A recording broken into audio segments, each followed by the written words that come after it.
record this so I can post it later. All right, so the story's called Afraid. It's by this guy named Jeffrey Deaver, and it's pretty cool story. So enough of me talking. Here goes.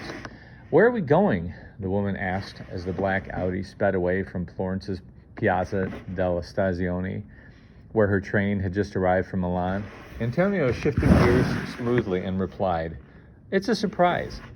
Marissa clicked on her seatbelt as the car plunged down the narrow, winding streets. She was soon hopelessly lost. A Milan resident for all of her 34 years, she knew only the city center of Florence. Antonio, on the other hand, was a native Florentine and sped assuredly along an unfathomable route of streets and alleys. A surprise, she wondered? Well, he'd wanted to pick the location for their long weekend together, and she'd agreed. So, she told herself, sit back and enjoy the ride. Her job had been particularly stressful in the past month. It was time to let someone else make the decisions. Slim and blonde, with features of the North, Marissa Carafiglio had been a runway model in her early 20s, but then took up fashion design, which she loved. But 3 years ago, her brother had quit the family business, and she'd been forced to take over management of the arts antiques operation. She wasn't happy about it, but her stern father wasn't a man you could say no to. Excuse me. Another series of sharp turns. Marissa gave an uneasy laugh at Antonio's aggressive driving and looked away from the streets as she told him about the train ride from Milan, about news from her brother in America, about recent acquisitions at her family store in Brera. He, in turn, described a new car he was thinking of buying, a problem with a tenant in one of his properties, and the gastronomic coup he'd pulled off yesterday, some white truffles he'd found at a farmer's market near his home, and had bought right out from under the nose of an obnoxious chef. Another sharp turn and a fast change of gears. Only the low-setting sun in her eyes gave her a clue of the direction they were traveling. She hadn't known Antonio very long. They'd met in Florence a month ago at a gallery off the Via Maggio, where Marissa's company occasionally consigned art and antiques. She had just delivered several works, 18th century tapestries from the famed Gobelins manufactory in France. After they were hung, she was drawn to a dark medieval tapestry taking up a whole wall in the gallery. Woven by an anonymous artist, it depicted beautiful angels descending from heaven to fight beasts roaming the countryside, attacking the innocent. As she stood transfixed by the gruesome scene, a voice had whispered, "A nice work, but there's an obvious problem with it." She blinked in surprise and turned at the handsome man standing close by. Marissa frowned. Problem? His eyes remained fixed on the tapestry as he said, "Yes, the most beautiful angel has escaped from the scene." He turned and smiled, "and landed on the floor beside me." She scoffed laughingly at the obnoxious come-on line, but he delivered it with such self-effacing charm that her initial reaction to walk away faded quickly. They struck up a conversation about art, and a half an hour later, they were sharing Prosecco, cheese, and conversation. Antonio was a muscular guy in trim with thick hair, dark hair, and brown eyes, a ready smile. He was in the computer field. She couldn't quite understand exactly what he did, something about networks, but he must have been successful. He was wealthy, seemed to have a lot of free time. They had much in common, and it turned out they'd both gone to college in Piedmont. They'd traveled extensively in France, shared an interest in fashion, though while she liked to design, he preferred to wear. A year younger than she, he'd never been married, she was divorced, and, like her, he only had one living parent. Her mother had passed away 10 years ago, and Antonio's father, 5. Marissa found him easy to talk to, and that night they'd met, she rambled on about her life, complaining about her domineering father, her regret at leaving fashion for a boring job, and her former husband to whom she occasionally loaned money that was never paid back. When she realized how moody and complaining she sounded, she blushed and apologized. But he hadn't minded at all. He enjoyed hearing what she had to say. He admitted what a departure from most of the men she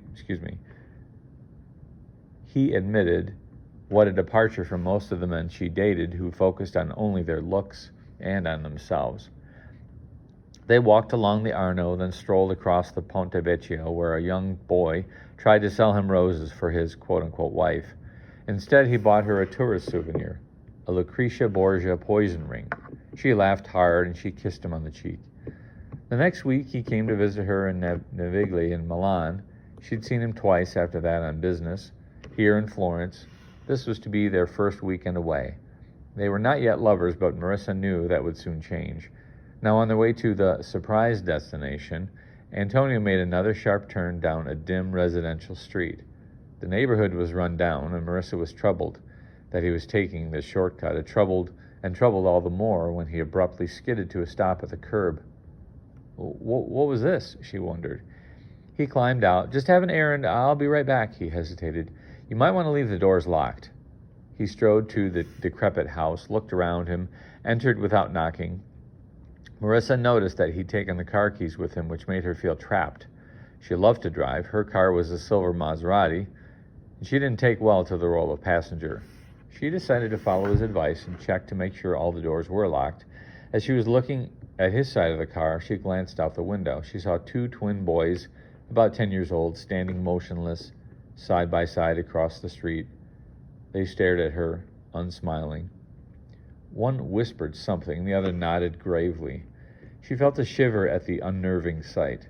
Then, turning back, Marissa gasped in shock. An old woman's skull-like face stared at her merely a foot away on the passenger side of the Audi. The woman must have been sick and near death. Through the half-open window, Marissa stammered, Can I help you?" Wearing dirty, torn clothing, the scrawny woman rocked unsteadily on her feet. Her yellow eyes glanced over her shoulder quickly, as if she was concerned about being seen. She then glanced at the car, which seemed familiar to her. "Do you know Antonio?" Marissa asked, calming. "I'm Olga. I'm queen of the Mia Magdalena. I know everyone." A frown. "I come to offer you my sympathies." "About what?" "Why, the death of your sister, of course." "My sister? I don't have a sister." "You're not Lucia's sister?" "I don't know Lucia." The woman shook her head. "But you so resemble her." Marissa could hardly bear to look into the woman's wet, jaundiced eyes. "I've troubled you unnecessarily," Olga said. "Forgive me." She turned away. "Wait," Marissa called. "Who was she, this Lucia?" The woman paused and leaned down and whispered. "An artist. She made dolls." "I'm not speaking of toys." "They were works of art. She made them out of porcelain. That woman was a magician. It was as if she could capture human souls and then place them in her dolls." "And she died?" "Last year, yes." "How did you know her?"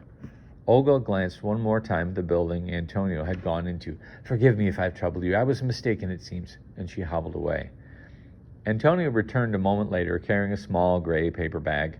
He set this in the back seat. He said nothing about the errand, other than to apologize that it took longer than he planned. As he dropped into the driver's seat, Marissa looked past him to the opposite side of the street. The twins were gone. Antonio shoved the shifter into gear, and they sped away.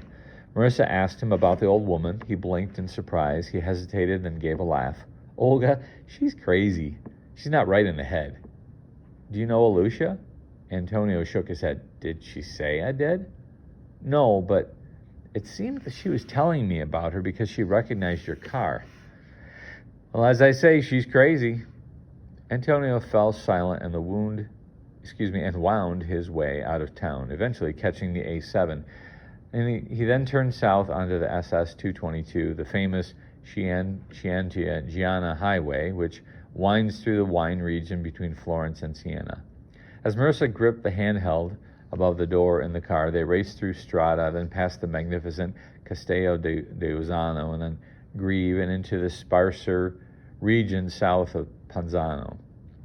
This was beautiful country, but there was an eeriness about it. Not too many kilometers north, a monster of Florence had butchered more than a dozen people from the late 60s to the mid-80s, and here, south, two other madmen had not long ago tortured and slaughtered several women. These recent killers had been captured and were in prison, but the deaths were particularly gruesome, had occurred not far from where they were at the moment. Now that she'd thought of them, Marissa couldn't put the murders out of her mind. She was about to ask that Antonio turn the radio on when suddenly, about 3 kilometers from Carsagrossa, he turned sharply onto a one-lane dirt road. They drove for nearly a kilometer before Marissa finally asked, her voice uneasy, "Where are we, Antonio? I wish you would tell me." He glanced at her troubled face, then he smiled. "I'm sorry." He abandoned the mystery and the solemnity he'd been displaying. The old Antonio was back. I didn't mean to make you uncomfortable. I was just being dramatic. I'm taking you to my family's country home. It was an old mill. My father and I renovated it ourselves. It's just a special place, and I wanted to share it with you. Marissa relaxed, placed her hand on his leg. I'm sorry. I wasn't cross-examining you. There's just been so much pressure at work. And trying to persuade my father to let me have a few days off, oh, it was a nightmare. Well, you can relax now. His hand closed around hers. She lowered her window, breathed in the fragrant air. It's lovely out here. It is, yes, pure peace and quiet. No neighbors for several kilometers. They drove 5 more minutes, then parked. He retrieved the gray bag he'd collected at the ramshackle place in Florence and then removed the suitcases and a bag of groceries from the trunk. They walked 50 meters along a path through an overgrown, thorny olive grove, then nodded toward a footbridge over a fast-moving stream. There it is. In the low light of dusk, she could just make out the house on the opposite shore. It was quite an impressive place, though far more Gothic than romantic. An ancient 2-story stone mill with small windows, barred with metal rods. They crossed the bridge and set the suitcases down at the front door. He fished for the key. Marissa turned it and looked down. Black and fast-moving, the stream seemed quite deep. Only a low railing separated her from her sheer 20-foot drop into the water. His voice, close to her ear, made her jump. He'd come up behind her. I know what you're thinking. What? She asked, her heart beating fast. He put his arm around her and said, You're thinking about that urge. Urge? To throw yourself in. It's the same thing people feel when standing on observation decks or at the edge of a cliff, that strange desire to step off into space. No reason, no logic, but it's always there, as if, he released her shoulder, I were to let go, there'd be nothing to stop you from jumping. Do you know what I mean? Marissa shivered, largely because she knew exactly what it meant, but she said nothing. To change the course of the conversation, she pointed at the far shore at a small white wooden cross surrounded by flowers. What's that? He squinted. Again? Oh, the trespassers leave them. It happens often. It's quite irritating. Why? After a moment, he said, A boy died here before we owned the mill. He lived up the road. Nobody knows exactly what happened, but it seems he was playing with a soccer ball that rolled into the water. He fell in trying to get it. The water's very fast, you can see. He was sucked into the sluice there, and he was wedged upside down. Marissa was claustrophobic. The thought terrified her. It took him half an hour to die. Now his relatives come to leave the memorial. They claim they don't. They say the crosses and flowers just appear out of nowhere, but of course they're lying. Her eyes were riveted on the dark, narrow intake where the child had died. What a terrible way to end your life. Antonio's loud voice startled her again, but this time he was laughing. Now enough morbid stories, let's eat. Gratefully, Marissa followed him inside. She was relieved to see that the interior was very comfortable, actually cozy. It was nicely painted, and on the wall hung expensive paintings and tapestries. Antonio lit candles, opened some Prosecco. They toasted their first long weekend together and began to prepare dinner. Marissa whipped up an antipasto platter of marinated vegetables and ham, but Antonio did most of the cooking. He made linguine with butter and white truffles for the first course and trout with herbs for the main. She was impressed, watching his assured hands cut and mix and whisk and assemble, enjoying his skill, yes, but she was saddened slightly too, regretting that her long hours at the shop prevented her from spending as much time as she would have liked in her own kitchen, making meals for friends. Marissa set the table while he went downstairs to the wine cellar, returned with a 1990 Chianti from a famous local vineyard. A lover of wine, Marissa lifted an eyebrow, remarked that it was a wonderful vintage, hard to find. Even the labels were collector's items. You must have a wonderful wine cellar. Can I see it? But as she stepped towards the door, he pulled it shut, wincing slightly. Oh, it's a mess down there. I'm embarrassed. I didn't get a chance to straighten it. Perhaps later. Of course, she agreed. He set the food out in candlelight, and they ate a leisurely dinner, talking the entire time. He told her about the crazy neighbors, a bad-tempered tomcat that thought he owned the property, the difficulty he and his father had had in finding period accessories to restore the mill. Afterwards, they carried the dishes into the kitchen. Antonio suggested they have grappa in the parlor. Okay, we're on page 170. He pointed out to her. He walked into the small, intimate room sat on a couch, then heard the squeal of the wine cellar door as his footsteps descended the stairs. He returned 5 minutes later with 2 filled glasses, and they sat together, sipping the liquor. It seemed more bitter than most of the grappas that she'd had, but she was sure that given Antonio's good taste, it was an expensive distillation. She was feeling warm, feeling comfortable, feeling giddy. Leaning back against his strong shoulder, she lifted her face and kissed him. Antonio kissed back hard, then whispered, "There's a present for you in there." He pointed to a nearby bathroom. "A present? Go see." She rose and in the room found an antique silk robe on a hanger. The garment was golden, with tiny flowers on it, lace at the edging. "It's beautiful," she called. She debated, should she put it on? That would be a clear message to him. Did she want to send it or not? Yes, she decided she did. She stripped her clothes off, slipped the thin robe on, and returned to the parlor. He smiled and took her hand, stared into her eyes. "You're so beautiful. You look just like an angel." His words echoed the line that he'd used when they met, but there was something slightly off about his tone, as if he intended to say that she looked like something else, and caught himself just in time. Then she laughed to herself. "You're used to your father, parsing everything he says, looking for double meanings and subtle criticisms. Relax." Marissa sat down beside Antonio once more, and they kissed passionately. He pulled the clip out of her hair and let it tumble to her shoulders, and then took her face in both hands, stared into her eyes for a long moment, and kissed her again. She was very light-headed from his touch and the liquor. When he whispered, "Let's go into the bedroom," she nodded. "It's through there," and he pointed to the kitchen. "I think there's some candles beside my bed. Why don't you light them? I'll lock up." Picking up some matches, Marissa walked into the kitchen. She noticed that he'd left the wine cellar door open. She glanced down the steep stairs and could see much of the room. It wasn't messy at all, as he'd said. In fact, the place was spotlessly clean, well organized. She heard Antonio closing a window or a door in another part of the house, and out of curiosity, she walked quietly halfway down the stairs. She paused, frowning, staring at something under a table nearby. It was a soccer ball, half deflated. She recalled that the boy who drowned had been playing with a ball like this. Was it his? Continuing down the steps, Marissa stooped, picked it up, and the ball was a special one, commemorating one of Milan's big wins last year. The date was printed on it, so it couldn't have been the dead boy's, Antonio said. He'd drowned when the previous owner was living here. But Antonio had been the owner for at least 5 years, which was when his father, who had helped renovate the place, had died. It was just a strange coincidence. But wait, thinking back to his account of the incident, Marissa recalled that Antonio had said that nobody knew exactly what happened to the youngster.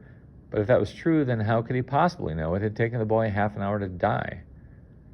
Fear began to grow deep inside of her. She heard the creak of his footsteps above her, and she put the ball back and turned to the stairs, but then she stopped and gasped. On a stone wall to the right of the steps was a photograph.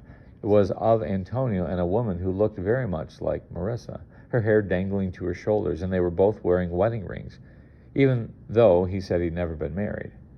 And the woman was wearing the same robe that Marissa wore now. She was, of course, Lucia, who died last year. With stunning clarity, Marissa understood Antonio had murdered his wife. The boy with the football had perhaps heard her screams for help and had witnessed the killing. Antonio had chased him and flung him into the stream, where he'd been pulled into the sluice and drowned while the mad husband watched him die. Her heart pounding, she walked closer to the sideboard underneath the photograph. There was the gray bag that Antonio had picked up in Florence. It was sitting beside a bottle of grappa that he had just poured. Marissa opened the bag, and inside the bottle was a bottle of barbiturates, drugs, half empty. A glance at the top of the sideboard showed a dusting of powder, or the same color as the pills, as yellow as the jaundiced eyes of the old woman who come up to Antonio's car. It was as if he'd crushed some of the drugs to mix into her grappa, Marissa realized. A searing wave of panic raced through her and pooled in her belly. Marissa had never been so afraid in her life. His plan was to drug her, and then what? She couldn't waste time speculating. She had to escape now. Starting up the stairs, Marissa froze. Antonio was standing above her. In his hand was a carving knife. "I told you didn't want you in the wine cellar, Lucia." "What?" Marissa whispered, weak with terror. Why did you come back? He whispered, and then he gave a chilling laugh. Ah, Lucia, Lucia, you came back from the dead. Why, you deserve to die. You made me fall in love with you. You took my heart and my soul, and you were going to just walk away and leave me alone? Antonio, Marissa said, her voice cracking, I'm not. You thought I was one of your dolls, didn't you? Something you could create and then sell and abandon. He started down the stairs, closing the door behind him. No, no, Antonio, listen to me. How could you come back? I'm not Lucia, she screamed. She thought back to her initial meeting. It wasn't an angel he thought she resembled when they first met. It was the wife he'd murdered. Lucia, he moaned. He reached down up to the wall, and clicked out the lights. The room was utterly dark. God, no, please. She backed away, her bare feet stinging on the cold floor. She could hear his footsteps descending toward her, then creaking wood gave way, but then he stepped onto the cold stone floor, and she lost track of where he was. No, tears dotted her eyes. He called, Did you come back to turn me into another one of your dolls? Marissa backed away. Where was he? She couldn't hear him. Where was he? A stream of hot breath kissed her left cheek. He was no more than a foot away. Lucia! She screamed, dropped to her knees. She couldn't move forward toward where she believed the stairs were. He was in her way. But she remembered seeing a small door against the far wall. Maybe it led to the backyard. Feeling her way along the wall, she finally located it, ripped the door open, and tumbled inside, slamming it behind her. Sobbing, she struck a match. No! She found herself in a tiny cell, 4 feet high and 6 square. No windows, no other doorways. Through her tears of panic, she saw an object on the floor in front of her. Easing forward, hands shaking, heart stuttering, she saw that it was a porcelain doll, its black eyes staring at the ceiling. And on the wall were dark brown streaks, blood. Marissa understood, left by the prior occupant of this chamber, Lucia, who spent the last days of her life in terror, trying vainly to scratch through the stone with her bare fingers. The match went out and darkness surrounded her. Marissa collapsed on the floor in panic, sobbing. What a fool I've been, she thought. I'll die here, I'll die here, I'll die. But then, from outside the cell, she heard Antonio's voice, sounding suddenly quite normal. He called, It's all right, Marissa, don't worry. There's a light switch behind a loose stone to the left of the door. Turn it on. Read the note hidden inside the doll. What was happening? Marissa wondered. She wiped the tears from her eyes, found the switch, clicked it on. Blinking against the bright light, she bent down and pulled the folded piece of paper from the hollowed-out doll. Marissa, the wall to your left is false. It's plastic. Pull it down and you'll see a door and a window. The door is unlocked. When you're ready to leave, push it open outward. But first, look out the window.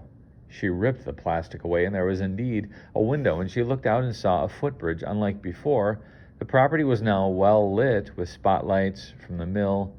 She saw Antonio with his suitcase heading over the bridge. He paused, must have seen the light through the window of the cell, and knew she was watching. He waved and then disappeared toward the parking lot. A moment later, she heard his car start and the sound of him driving away. What the hell's going on? She pushed the door open and stepped outside. There was her suitcase and a purse. She tore off the robe, dressed quickly, trembling hands, and pulled her cell phone from her purse, gripping it the way a scared child clings to a stuffed animal. She continued with the note. You are safe. You have always been safe. I am on my way back to Florence now. Nowhere near the mill, but believe me, I'm no psychotic killer. There is no Lucia. The old woman who told you about her was paid 100 euros for her performance. There was no little boy who drowned. I put the flowers and the cross by the stream myself before I came to pick you up at the station today. The soccer ball was merely a prop. The blood on the wall of the cell is paint. The drugs were candy, though the grappa was real and quite rare, I may add. The photograph of me and my quote-unquote wife was created by computer. As for what is true, my name is Antonio. I have never been married. I made a fortune in computers, and this is my vacation house. What, you are wondering, is this all about? I must explain. As a child, I spent much time in loneliness and boredom. I immersed myself in the books of the great writers of horror. They were terrifying, yes, but also they exhilarated me. I would see an audience watching a horror film and think, they are scared, but they are alive. Those experiences moved me to become an artist, like a truly great musician or painter. My goal is not simply to create beauty, but to open people's eyes and rearrange their views and perceptions. The only difference being that instead of musical notes or paint, my medium is fear. When I see people like you who, as Dante writes, have lost the true path in life, I consider it my mission to help them find it. The night in Florence, the night that we met, I singled you out because I saw that your eyes were dead, and I soon learned why. Your unhappiness at your job, your oppressive father, and your needy ex-husband. But I knew I could help you. Oh, at this moment you hate me, of course. You are furious. Who wouldn't be? But Marissa, ask yourself this question. Ask it in your heart. Don't you think that being so afraid has made you feel exquisitely alive? Below are 3 phone numbers. One is for the car service that will take you back to the train station in Florence. The second is for the local police precinct. The third is my mobile. The choice of who you call is yours. I sincerely hope you call the last of these 3 numbers, but if you wish not to, tonight or in the future, I, of course, will understand. After all, it's the nature of art that the artist must sometimes send his creation into the world, never to be seen again. Furious, tearful, quivering, Marissa walked to the stone bench at the edge of the water. She sat and breathed deeply, clutching the note in one hand, the phone in the other. Her eyes rose, gazing at the stars, and suddenly she blinked, startled. A large bat, a dark shape in the darker sky, zigzagged overhead in a complex yet elegant pattern. Marissa stared at it intently until the creature vanished over the trees. She looked back to the stream, hearing the urgent murmur of the black water's passage, holding a note into the beam of light from the side of the mill. She read one of the numbers he'd given her, and she punched it into her phone. But then she paused, listening again to the water, breathing in the cool air with its scent of loam and hay and lavender. Marissa cleared the screen of her mobile, and then she dialed another number.